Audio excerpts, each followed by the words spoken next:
C'est très lourd. Ouh, muchos. Ouh, mucho. Ouah, les cocos, les amis, bonjour, bonsoir. J'ai chaud, j'ai très chaud.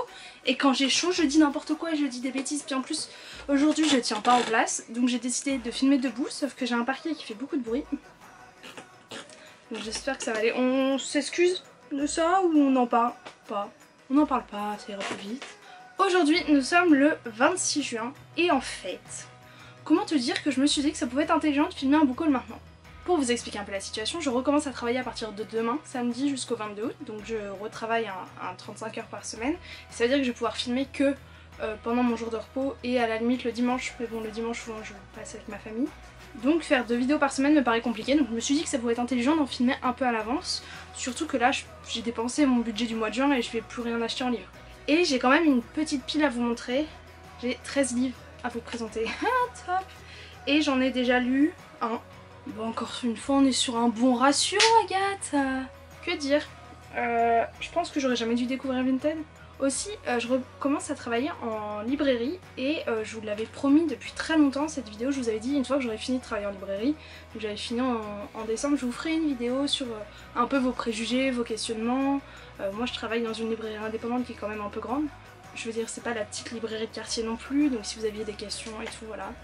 Mais en fait, comme j'y retravaille là, bah, je me suis dit, bon, soit je la fais avant de recommencer à travailler, soit non. Donc, dans les commentaires de cette vidéo, vous me direz si vous pensez que c'est une bonne idée de de vous faire cette vidéo ou pas. Et comme ça, je le saurai, puis je vous poserai des petites questions sur Instagram et vous répondrez. Et comme ça, j'aurai des questions à répondre dans la vidéo. Donc, n'hésitez pas à aller me suivre sur Instagram. Et puis, si c'est pas déjà fait, n'hésite pas à t'abonner et à mettre un petit pouce en l'air si tu aimes cette vidéo.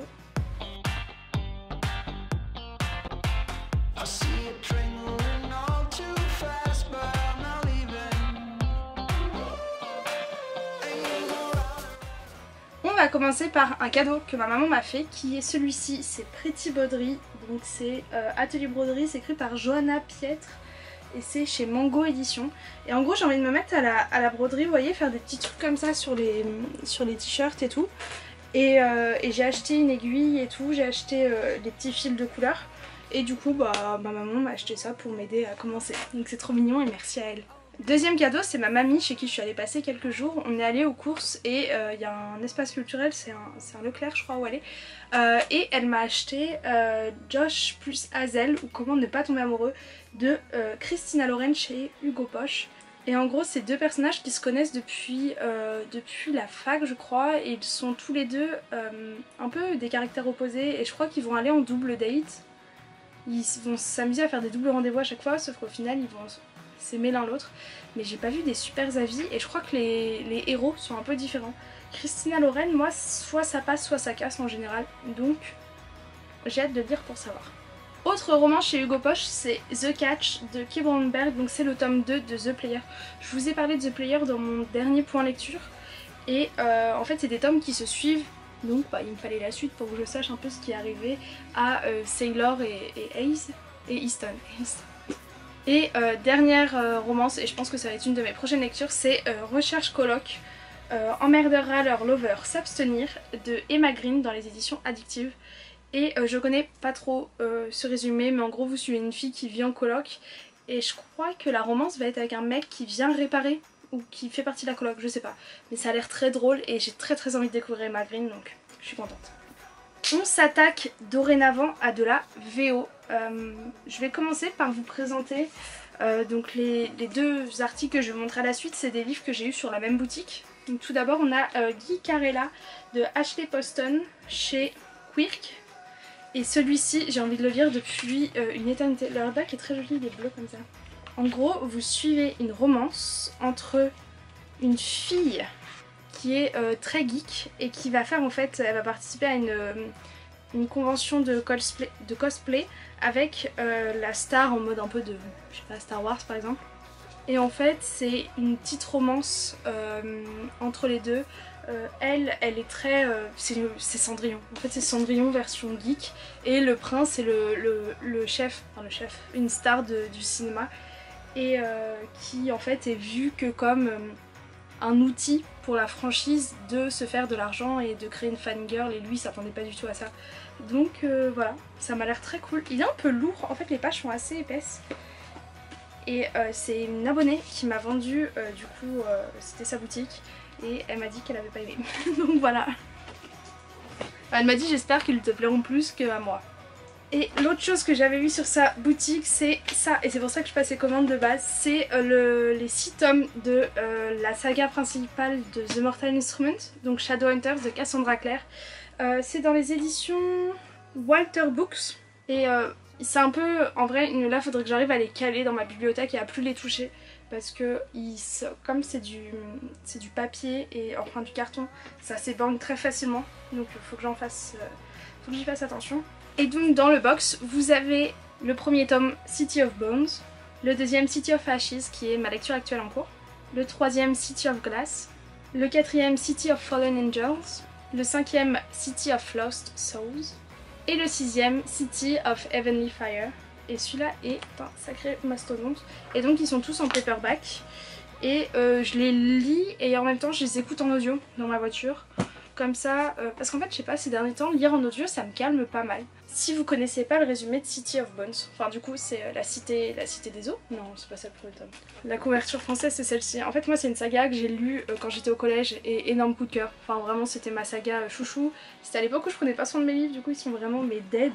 Et en fait j'avais lu les 4 premiers tomes à cette époque là, à la suite.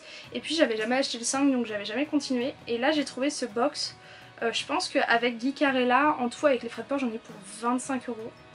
Un truc comme ça. Et j'avais comparé avec les prix neufs. J'ai économisé 55 € sur ces achats-là, donc c'est plutôt pratique.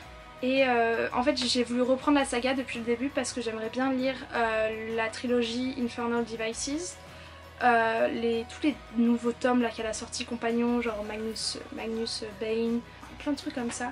Et je me suis dit que ce serait bien si je ravais, alors là, si j'avais de nouveau un peu les bases pour pouvoir construire dessus ma connaissance du monde des Shadowhunters. Et les deux derniers, j'ai tellement hâte de les lire. C'est 2 livres que j'ai achetés pareil sur une même boutique. Et ça j'en ai eu pour 20-25 € les deux, si vous mettez les frais de port. Le premier c'est Grace and Fury de Tracy Bengart. Celui-ci a été traduit en français, je vous mets la couverture là. Et dans celui-ci vous suivez 2 sœurs, une qui a été élevée dans un palais et l'autre en prison. Et je pense que vous suivez leur combat un peu mêlé et tout machin. Et en fait tu te rends compte que au final au palais c'est aussi une autre prison et bref, ça m'a l'air vraiment top. J'avais pas trop vu d'avis français passer dessus, mais cette couverture je la trouve très jolie. Et puis voilà. Mais c'est un petit hardback, regardez, comparé par exemple à l'autre là. Ou même à, si vous prenez Guy Carella. Donc je sais pas, j'ai pas trop compris. Et en plus il est dédicacé par l'auteur. Je crois que c'était une édition dans une Fairy Loot, parce que je crois que ce hardback là c'est le hardback genre Fairy Loot officiel ou un truc comme ça. Donc j'ai très hâte de le lire. Et l'autre, je pense que j'ai encore plus hâte de lire, c'est celui-ci, The Glass Spare de Lorraine De Stefano. Et en fait l'histoire a l'air incroyable. Déjà juste le livre, la couverture pareil, encore une fois magnifique. Vous avez les pages, vous savez, un peu inégales et tout. Il y avait pareil, ça c'était un truc de la Fairy Loot, donc dedans il y a le petit mot de l'auteur. Et je crois qu'il est dédicacé, ouais, lui aussi il a l'autocollant. Le hardback est normal. Et en fait celui-ci pareil, c'est un monde fantasy avec, donc la personne a des pouvoirs, la fille principale. Sauf que son pouvoir je le trouve méga original, en fait elle a le pouvoir de transformer les gens en pierres précieuses. Donc au début c'est assez stylé et tout, sauf que je crois qu'il y a un accident qui se passe en mode elle doit tuer quelqu'un de sa famille ou un truc comme ça. Et elle va décider de fuir, puis je crois qu'elle est un peu mise à la porte aussi par le royaume. Et là son chemin va croiser celui d'un prince déchu avec une malédiction sur lui. Et je pense que leurs quêtes doivent se rejoindre, en mode ils doivent avoir je sais pas, le même but, et du coup ils vont s'allier pour ça. Mais vraiment au dos vous avez des avis, des critiques, elles ont l'air incroyables. Je sais pas du tout la note de ce livre sur Goodreads ou quoi, mais j'espère que c'est bon parce que vraiment je mets beaucoup d'espoir dedans.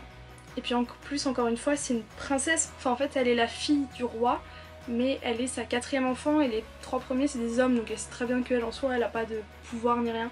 Et bref, ça m'a l'air top, mais top là. Et bah écoutez, voilà, c'est tout ce qui composait mes achats de ce mois-ci. Vous voyez, ça fait beaucoup de livres, mais au final quand tu compares, je pense que j'ai pas dépensé beaucoup dans les livres ce mois-ci. J'avoue que en fait je voulais pas dépenser trop d'argent parce que j'ai vraiment envie de m'acheter le coffret de Throne of Glass, donc de Sarah J Maas, et je pense que je vais craquer pendant le mois de juillet. Attendez-vous à le voir le mois prochain, vraiment. Puis en attendant, j'ai hâte de tout lire pour pouvoir vous en reparler dans différents points lecture. Dites-moi vous ce qui a rejoint votre pile à lire pendant ce mois de juin, et puis j'ai hâte de vous retrouver très vite dans une prochaine vidéo. Je vous fais plein de gros bisous. Ciao ciao.